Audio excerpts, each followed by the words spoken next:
the Indian Test team currently is going through a collapse, and that collapse has a face. Unfortunately, that happens to be Gautam Gambhir. I feel disappointed.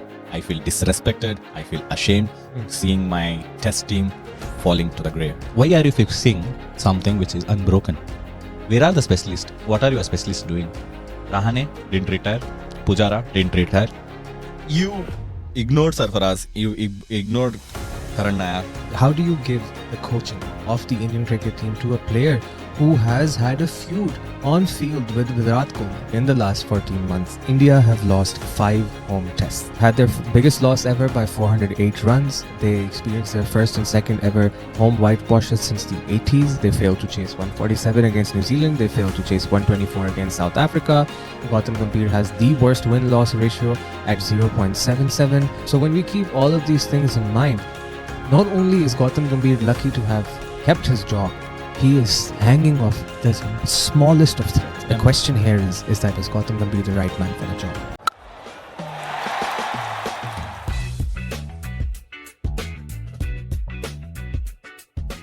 From the highs of the Virat Kohli and Ravi Shastri era, to the stability of the Rahul Dravid and Rohit Sharma era, and now to the instability of Gautam Gambhir and Shubman Gill's era, the contrast is impossible to ignore. Though India's performance in the white ball format has been exemplary, having gone unbeaten in the Asia Cup and Champions Trophy under Gautam Gambhir, the red ball team has shown cracks that are too difficult to ignore and too difficult to stay quiet on.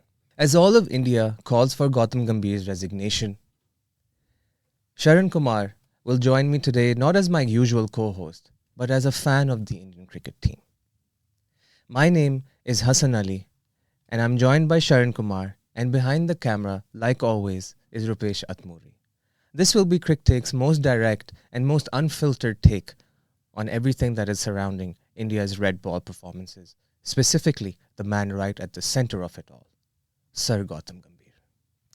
So ladies and gentlemen, let's get straight to the business. Sharan, the Indian Test team currently is going through a collapse, and that collapse has a face. Unfortunately, that happens to be Gautam Gambhir. As an Indian cricket fan, right now, having experienced 2 whitewashes at the hands of New Zealand and South Africa in the last 2 years, something that India hadn't experienced all the way till, I think we'd have to go back to the 80s. So when you look at this sort of a collapse, which it is, because India is expected to be, and I do believe, one of the best cricket playing nations in the world. So are these performances acceptable? And as a fan, do you still have the tolerance and patience for such performances? So, to answer your first question, how I feel disappointed. I feel disrespected. I feel ashamed seeing my test team falling to the grave. Right. Shukri Conrad has made a statement, so-called promise to the South African team, saying he's gonna make Indian team growl. To an extent, he did. The only thing which I felt disrespectful was the term he used. Okay. In a modern era, I don't think so. That will not bring any respect to Mr. Conrad. But what he did to Indian team is exactly what the terms he used. And it's kind of like when Pat Cummins, came in before the Ahmedabad final in 2023 and said we will silence the Indian crowd. And he did. Laura Wolferhart tried the same thing. And Shukri Conrad went a bit further than that, I would say.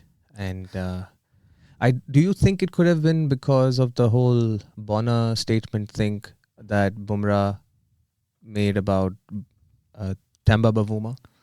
Yeah, I think those are the 2 most disrespectful terms used in the test series.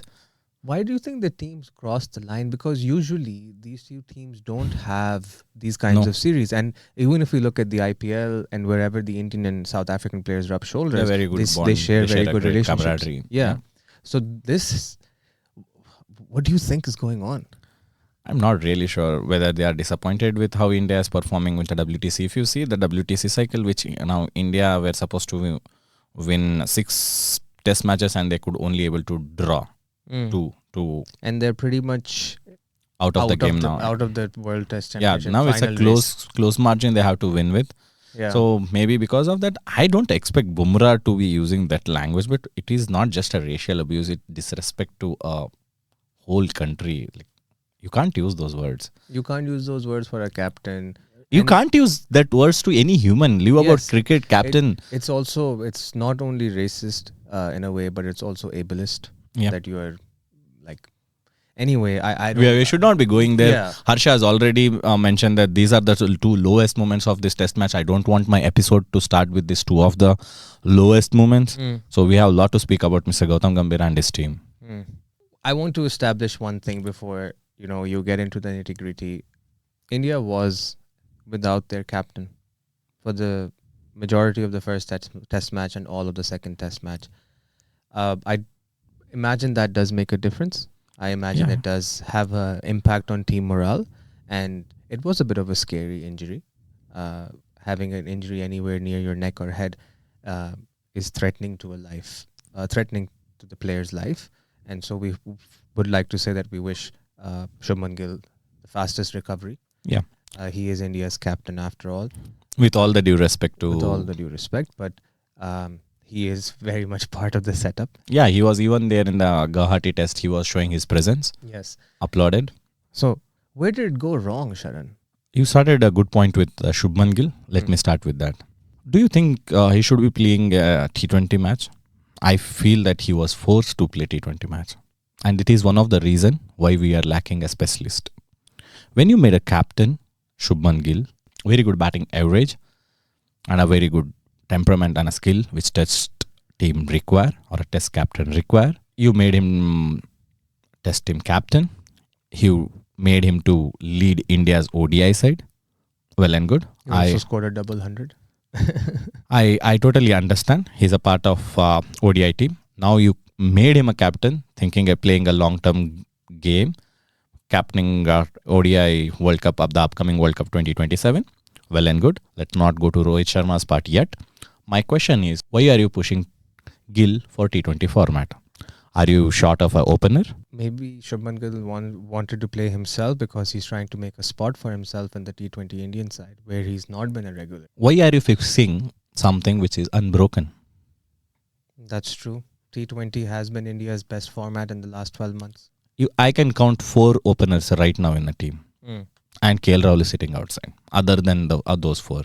You still want Gill to open with Abhishek Sharma when you are targeting 300 odd runs in every match.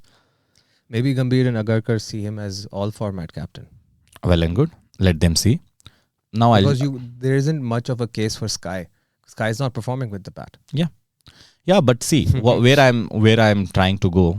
The workload. He played ODI in Australia. He plays T20Is in Australia. He came back to India. Straight away get into whites. If he had not played T20, if he had landed in India earlier, he would be prepared for Kolkata test match. The pitch, I never saw Kolkata pitch to behave the way it behaved that day. The match finished in 2 days. So much of critic. And that was the first time I saw India struggling that hard to get 124 runs. Or not the first time, this is the second time. We couldn't even chase 147. What I'm saying, this is a Gambhir sir, obviously. So, if you had landed earlier, if you had assessed the pitch better, or you would have come into the white groove, because switching formats is not an easy task. There are very few players who plays 3 format switching in between, and now with the fast-paced T20 leagues, I don't think so. There are very few people who plays all 3 formats of the game. Sharan, now I think you are being too generous.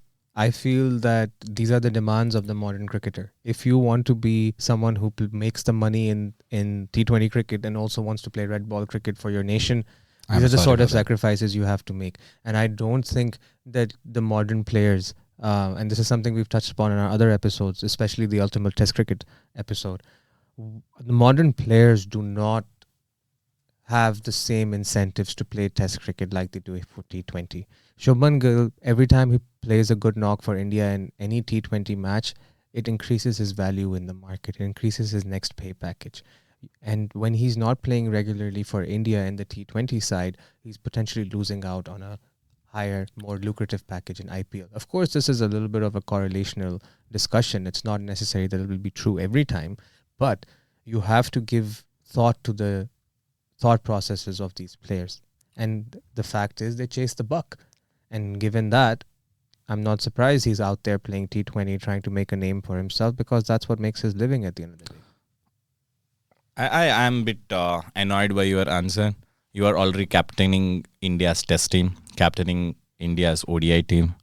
I don't think you need you're gonna get a name frame by playing a T20 under Surya Kumar Yadav's captain. Come on. Greed has no limits. Ambitions have no limits. But to be frank, I don't think so. It may be a small push from Gill, but it's the selectors who are trying to fit him in a puzzle which he never existed.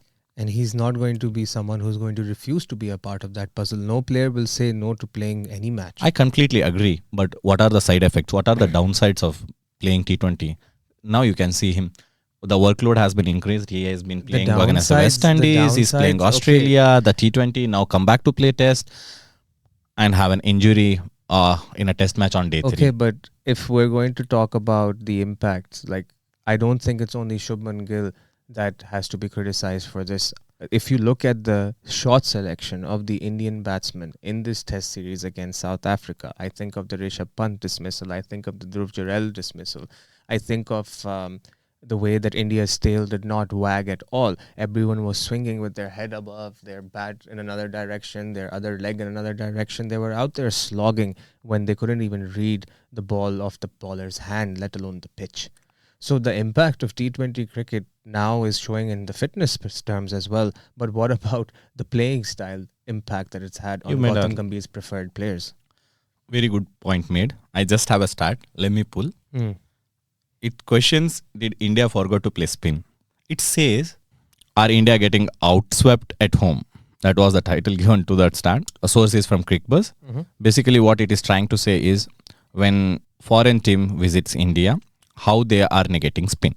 How much % of their shots are sweeps. Right. So India versus Bangladesh, India sweeps 7% and a visitor sweep 13.8%. Twice as much. India scores 120 run, Bangladesh scores 137 run. India versus New Zealand, India sweep percent is 7.7, New Zealand sweep percent is 9.6. Okay. India could score 170 odd runs, visitors team New Zealand, the Kiwi score 235. Oof. India versus West Indies. India sweep percent is 3.3. Visitor sweep percent is 6.5. India scored 90. West Indies scored 150. Almost double again. India versus South Africa, the most recently concluded test series. India sweep percent is 4.8. South Africa's, the Proteas sweep percent is 6.8. India could score 77. South Africa scored 167. 2.5 times more. Okay, where I'll get into using the stats. In last 2 test matches, we could barely score 250 in all 4 innings. True. And we saw similar collapses against New Zealand as well. At least in New Zealand series, there are people who hit centuries. This was the... Because the effect of the Rahul Rohit era was still there a little bit. I saw Sarfaraz hitting 150 and never to be seen again. Yeah, we will go there. We'll go there. The selection committee will go there, because I think the most recent update from selection committee we should be hitting century in Syed Mushtaq Ali to enter Ranji. So when you score 100 in Ranji, so that you can warm the bench. That's what's happening currently. Yeah, good. That you are looking for the specialist test cricketers who can play all-round cricket on all 3 formats. No, good to expect from them. Yeah. So Sharan, since we're already talking about the selection choices and seasoned professionals warming the bench for India, who have time and time again proven themselves on the domestic circuit, where is it going wrong with the selection? Is it even a selection issue? Is it more of the head coach having too much decision-making power? Or is it just that Ajit Agarkar and Gautam Gambhir see eye to eye and the selection is justified for both of them and no one else? I think the new gateway to enter India's test team is IPL. shorter format leagues where you can play a white ball under the light so well, you are selected for Indian team. That will be the new criteria, I guess. That's why I think Abhishek Ishwaran paused playing red ball cricket, went on to hit century in SMAT. Now he is eligible. Now he can play a test cricket. Yeah, that's the right way. So this, don't be surprised if you see Abhishek Sharma and Surya Kumar Yadav will be coming back to test side, like Abhishek Sharma debuting for India and Sky coming back to the test side. Gambhir is gonna say, what sort of role have you seen Travis Head play for Australia? That's the role we see Abhishek Sharma playing for India. He was the same guy who already pushed Sky to play test cricket. So I'm not surprised. Where are the specialists? What are your specialists doing? Rahane didn't retire. Pujara didn't retire. Okay, you have they are not in your scheme of things. Let's keep them aside. You have an age factor because you started defining how to play cricket with age. Makes sense. Yeah, Sachin retired at 36. Yeah, makes sense. You should, age starts as per the definition of Gautam Gambhir, age will impact on players' cricketing skills. Makes sense. So let me just go through the recently or ongoing or the recently concluded Ranji. Sarfaraz being ignored from long time. The guy went on. First you criticized him for being overweight. That guy reduced his weight. He's playing the best format. Though he is attacking, but he scores tons of runs in Ranjis. He hits big hundreds. And all are daddy hundreds. He scored 2,500 runs and at the average of 100. Wow. You question the temperament of playing test cricket with for Sarfaraz. You speak about giving a chance. You speak about transition. You spoke about giving a long rope to the players. This is the long rope you are giving. You're not even rewarding domestic performances. Okay. You don't want to look at your older stars. Ajinkya Rahane, Chitashwar Pujara, out of your scheme of things. What did Karan Nair do? Virat and Rohit forced out. Oh, that's an interesting topic. We'll go back. We'll visit them. You're not mentioning them, but they are a huge void in the Indian batting side. I mean, this Indian batting side now has Washington Sundar batting at 4 and 5. I don't expect how you can win a test match like that. Washington Sundar plays all format, well and good. There are players who in Ranji only prioritize their cricketing career as a red ball cricketer. Correct. Where are they? Let me take an example of Karan Nair. Karan Nair, out of touch in international circuit, but in touch with a domestic circuit. Plays for Ranji teams. Scored tons of runs. Went on to play county cricket in England. Prepared for the English conditions. But you give him chances. He failed. That's his mistake. He asked for the second chance. That's okay. But you are playing test cricket in India. He's not even in your scheme of things. Where he has scored all of his runs. In India. He has a double hundred in India. He has a triple hundred in India. Triple hundred, sorry. Yes. In Chennai. Yeah, 300. It just shows that what he's capable of when he's playing in the conditions he's most familiar with. You ignored Sarfaraz. You ignored Karan Nair.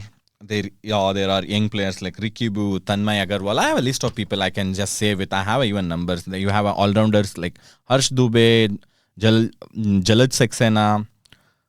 There are so many. These aren't glamorous names. Yeah, these are not glamorous names. People don't know them from the IPL, so how can they be selected?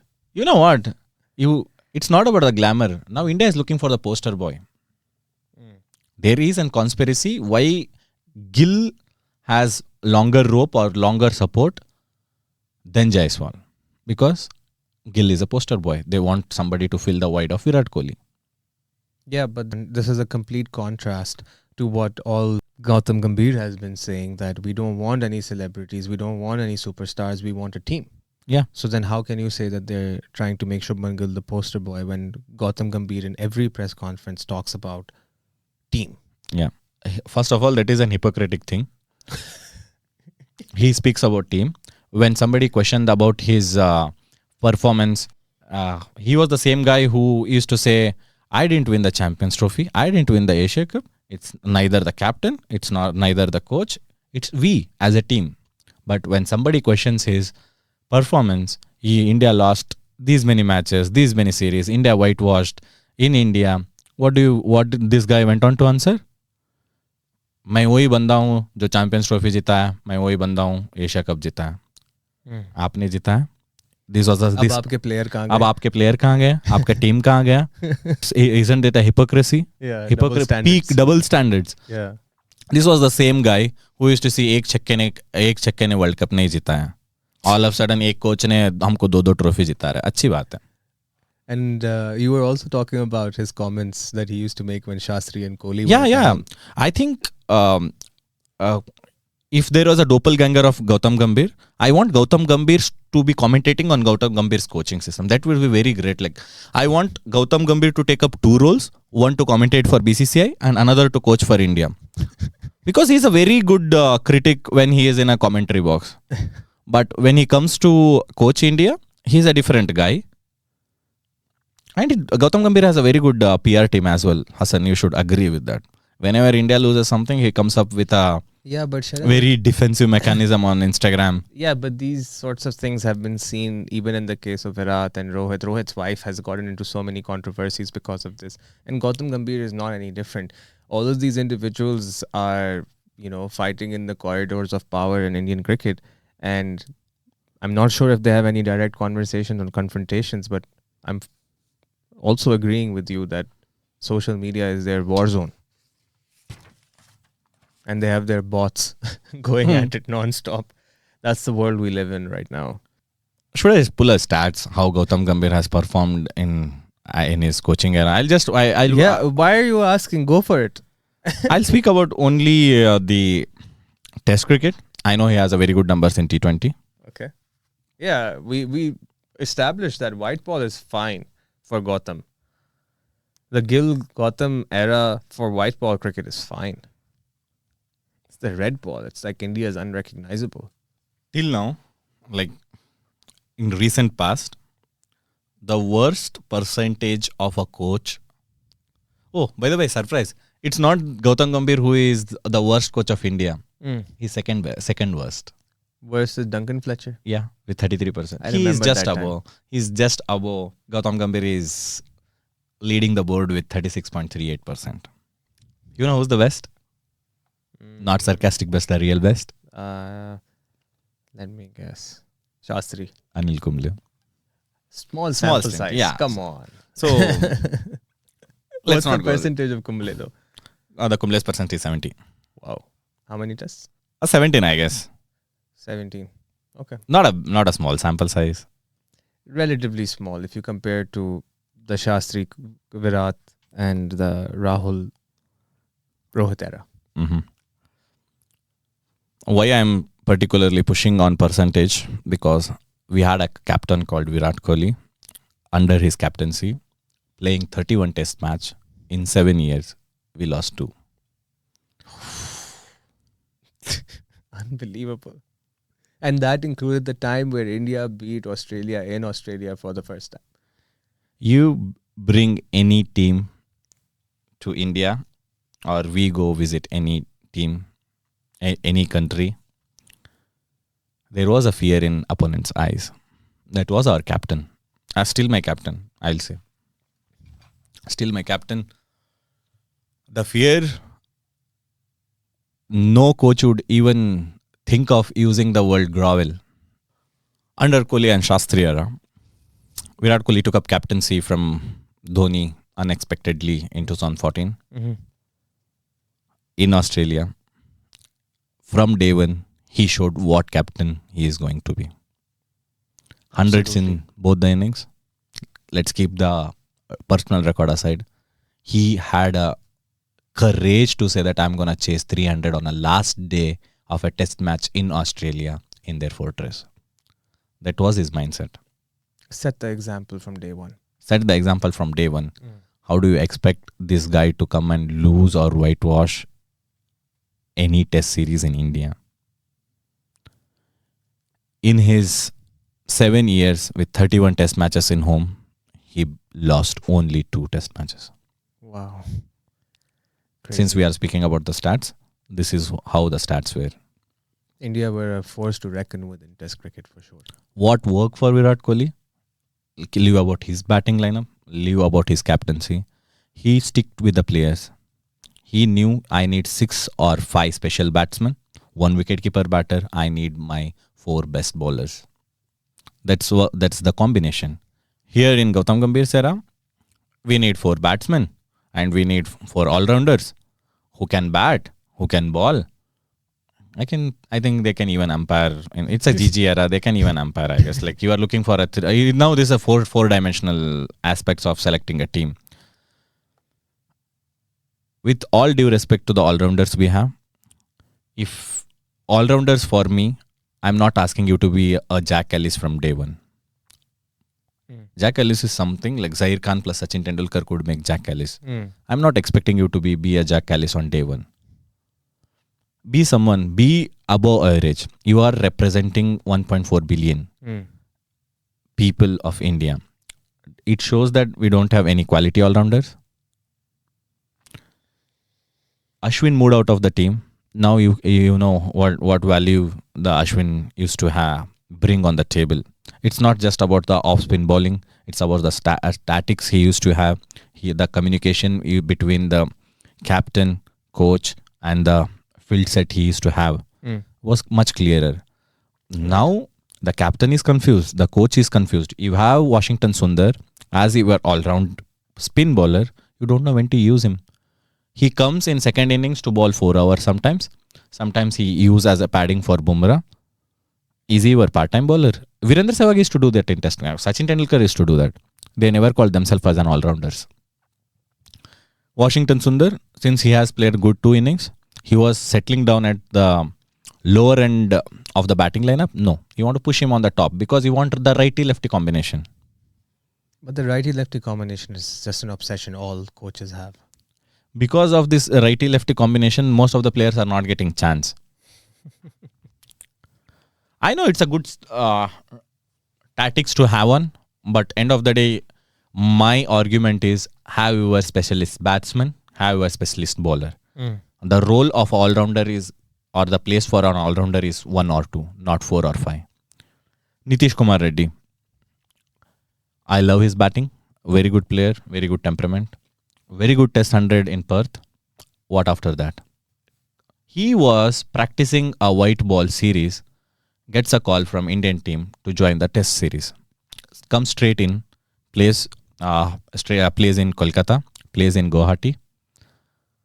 You know what is his average or number of runs he scored in last 10 innings? 103.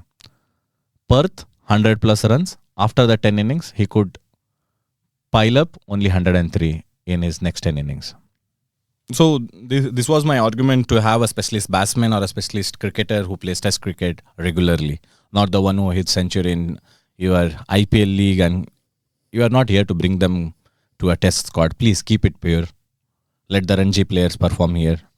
There are so many players sweating day in, day out in Ranji and the local leagues or the red ball cricket. Let them have a chance for Indian cricket team. Let's stop the obsession with the left-hand righty combination. Let's stop the obsession with your all-round specialist team. Sharan, on what basis was Gautam Gambhir made coach? Is there any merit behind it? Oh, merits. As per my knowledge, when I saw last time he was an MP of Delhi East from 2019 to 24, just before the week of elections has been announced, he made a statement, I want to stay out of politics, I want to concentrate more on cricket. Went on to coach Kolkata Knight Riders and made them win. I think that was the only achievement he has done as a coaching unit.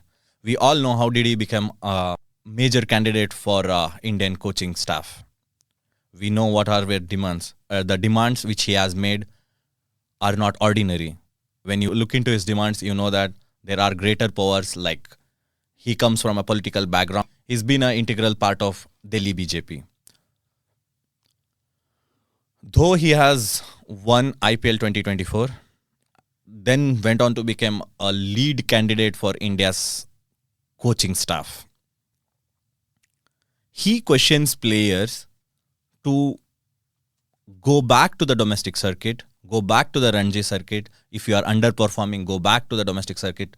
you're gonna get your game in touch and come back and perform for India. That's a very good concept. But Mr. Gautam Gambhir, on what merit? You've never been a coach of Ranji team. You've never been a part of NCA. You've never coached India A. You never touched the domestic part as a coaching staff. How come you can say somebody or insist somebody to go back to domestic circuit to improve their game when you yourself never been a part of any domestic cricketing culture? How can you question somebody to go back to the domestic circuit to improve their game?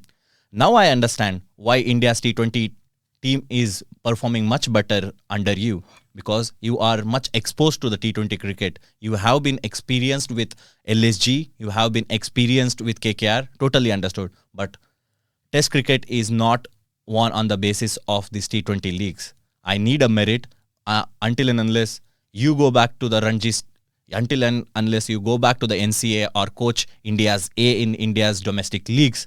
I don't agree with you insisting senior players to go back to Ranji or a domestic leagues to improve their game. This is not a demand of me. This is a demand of most of the Indian cricketing fans.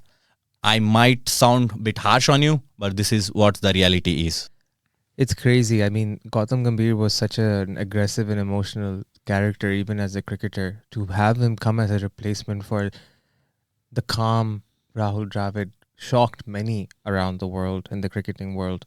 And I think one of the cases that really summed up his personality was when, in the Anderson Tendulkar Trophy, he decided to pick a fight with the pitch curator.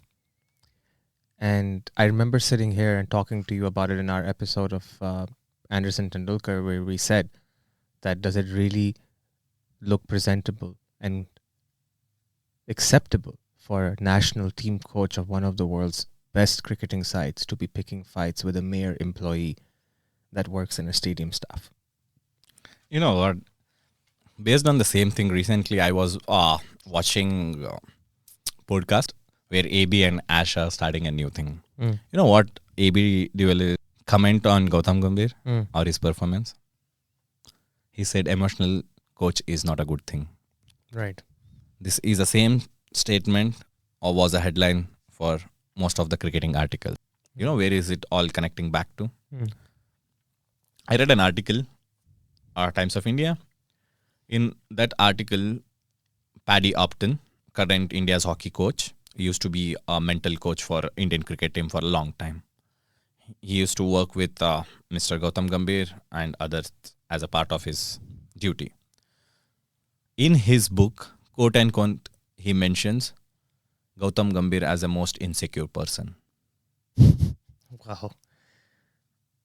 So Sharon, when I look at, when you make these comments, or you share these comments about AB de Villiers saying that an emotional coach is not a good coach, you'd see Paddy Upton, who's rubbed shoulders with Gautam Gambhir, say that he's the most insecure individual I've met. We've seen Gautam Gambhir's career where we have seen him pick fights left, right and center. We've seen him not even spare the King of Kings, Virat Kohli, when they had that beef up after the LSG match, the LSG RCB match. He not only rudely shook hands with Virat Kohli, he also snubbed Glenn Maxwell, and it was just a really bad image of IPL going around the world, and Gautam Gambhir was at the center of it. When we put these character observations in front of us, and we look at the place that Indian cricket occupies in world cricket, on what merit is this guy still continuing? There has to come a time where you sit him down and ask, and sit one-on-one with him and say, Gautam, what's happening in the test side? What are your answers? What are your justifications? This is why I have a huge respect for Chappell. He resigned Greg right Chappell? after his first whitewash. He knew when you are setting a standards, even standards set for you. Right. And he was one of the loudest critics when he was sitting outside the Indian cricket team. And now he can't even take one constructive comment. That's how the cricket is. You can be a loudest voice on the mic, not on the ground. You can't try to control cricket. You know what was the worst thing? Virat Kohli's brother went on to tweet saying that he was basically showing that Virat Kohli was forced to retire. where we both agree on that. But Virat Kohli's brother tweeted on Twitter saying that you are fixing something which was never broken. If you know, you know. Cryptic messages. So then like that's what I was trying to get at, right? Like, why does he get to continue despite all these violations? How do you give the coaching of the Indian cricket team to a player who has had a feud on field with Virat Kohli, and then comes in and within a few months, Virat Kohli is out of the test side, Virat Kohli is out of the T20 side, Virat Kohli is making cryptic press conference statements, he's having chats with Matthew Hayden reiterating the importance of test cricket. He comes out to bat against South Africa in Ranchi, in Dhoni land as we call it, and he seems to be a completely different player. You look at Rohit Sharma as well, a completely different player, so much more fitter. Virat, we saw Virat play shots in the first ODI that we haven't seen him play in ages. He was hitting cross-batted shots, he was attacking spin, he wasn't struggling against left arm. It was a completely different Virat that we saw. Yet we have a coach at the helm of the Indian team who consistently insists that this guy is not a good fit for the Indian cricket team. So, once again, I will ask, when will the accountability come in place? When will people sit across the table with Gambhir and say, listen, your justifications about Roko not being a part of this team are not acceptable. Your performances with 18 all-rounders in a starting 11 in a test side is not acceptable. When will these questions be asked? Why is he being protected? Is it his political connections? No, that is one part which I mentioned. But there is a limit for the political connections as well. Because cricket is huge in a country with 1.4 billion people. There are so many people who can question them. So the recent news or the headline which I have read basically said that BCCI is not happy with the way Gautam Gambhir is communicating with the seniors players. Quote unquote, senior players doesn't mean Jaiswal or Jurel. We all know who are those seniors players. Yeah. We are not questioning them. And then you see things like Virat Kohli meeting with Dhoni before the one-day match. Yeah. You ought to wonder what these people are talking about. Like, we know Virat and Dhoni share a good relationship, but they're not buddies that they would be going to each other's houses. So for them to be... This is not the first time, Hassan. Like, yeah, but the timing, Sharan, timing makes me wonder if there is something cooking. Something is cooking. And you know what? Virat Kohli is not traveling with India's team anymore. He travels all alone. And there were also clips of Virat walking up the stairs after the end of the first ODI against South Africa and not acknowledging Gautam Gambhir. There is something big cooking. They don't want to show it. Even if you have seen that video where Gautam Gambhir casually patting on the back of Virat Kohli after 100. Did you see that Rohit Sharma's reaction after the Virat Kohli century? We all know who he was trying to show this runs with. Now these two are together. The fan wars which Rohit used Sharma to be, reminded everyone of Ben Stokes in that moment too. and just innings before, like in Australia series last ODI, Rohit Sharma hit century and Virat Kohli was 76. Both showed what Roko is. Like, it goes back to the memory of my older days, like 2014 or 2014-15 when Australia visited India and these two scored, chased down 300 odd runs. That was the same moment I felt when they played that last ODI in Australia. Cut to Ranchi, the same. They picked their form right from Australia. Virat Kohli went on to score 100. Rohit Sharma scored 50 odd runs with intent. We all know what they are trying to prove and whom they are trying to. If Gautam Gambhir gets what he deserved, instead of getting sacked, he himself should resign to the post, accepting his failures after failures. I can make a bold prediction that these two can come back to the whites again and play for India. Rok sako to rok lo. Rok sako to rok lo. You can push them out of your team, but you can't push their game out of our minds. One thing that I would like to add is that since Rohit and Virat have been asked to step aside from the Indian test side, let's just focus on the test side. If Rohit and Virat come back to the team, even if they somehow miraculously, the rumors are true and they are brought back into the red ball side, some of the stats that I'm going to read out to you about Gautam Gambhir will worry you. regardless of whether Rohit and Virat come back or not. The Yeah. question here is that is he the right man for the job? Is Gautam Gambhir the right man for the job? I believe the stats tell us otherwise. Yeah, we'll not make our comment. Let the stats speak for themselves. Yeah, we've already made a lot of comments from our side. Under Gautam Gambhir, in the last 14 months, India have lost 5 home tests. They've lost at Wankhede, they've lost at Chinnaswamy, which are seemingly the fortresses of Indian cricket, at least in tests. They've lost to New Zealand after 36 years. They've lost to South Africa after 15 years. They've lost the BGT. They lost the World Test Championship in the previous cycle, and the current cycle, they're almost as good as out. They had their biggest loss ever by 408 runs. They experienced their first and second ever home whitewashes since the 80s. They failed to chase 147 against New Zealand. They failed to chase 124 against South Africa. Gautam Gambhir has the worst win-loss ratio at 0.77. They lost all 30 wickets in 3 ODIs against Australia as well. They failed to defend 350 plus twice against England. And even when people talk about the Anderson Tendulkar series, they barely won by 6 runs. They had their Closest margin ever. So when we keep all of these things in mind, not only is Gautam Gambhir lucky to have kept his job, he is hanging off the smallest of threads. I hope you've had a bit of a catharsis today, Sharan. It's been a puzzling time for Indian Test cricket.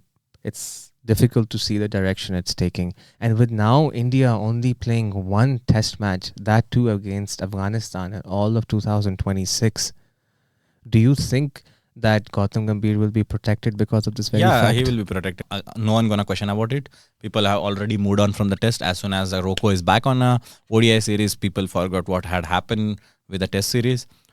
We are riding the wave of Gautam Gambhir currently, but within next 1 year, you have one World Cup coming up, or the World Cup which is organized in India. So people gonna forget he have a longer rope as a coach of red ball cricket. We know how much ever we speak, we know that what's gonna happen. People gonna forget. People gonna forgive. It's the world's biggest democracy. Why doesn't the people's voice matter? We are not selecting our BCCI president. But you can hold your people's accountable. Yes.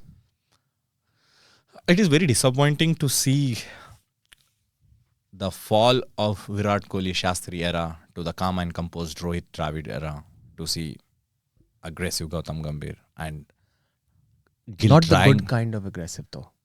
Trying to be aggressive Gill era. So seeing all these things, Hassan, what reminds me of one of the greatest songs ever composed by Ustad Nusrat Fateh Ali Khan. Those lines fit exactly to the today's context of Indian cricket team. We want to speak a lot about Indian cricket team. We want to see Indian cricket team, especially in red ball format, flourish. There are so many things happening around, but I don't think so. We don't have that visibility. We are not having a power to take down powers or to make our words reach to those powers. So these are the lines I want to dedicate these lines. BCCI in context of WTC cycles, in and Gautam Gambhir, and in context of WTC cycles, our retired heroes and our retired coaches. So the line goes, ओ भी अपने ना हुए, दिल भी गया हाथों से, ऐसे आने से तो बेहतर था ना आना दिल का. Wow. And on this rather helpless note, my name is Hassan Ali. I was joined by Sharan Kumar, and behind the camera, like always, was Rupesh Atmuri. This is Cricktake. We'll speak to you some other time and some other day. Take care and bye-bye.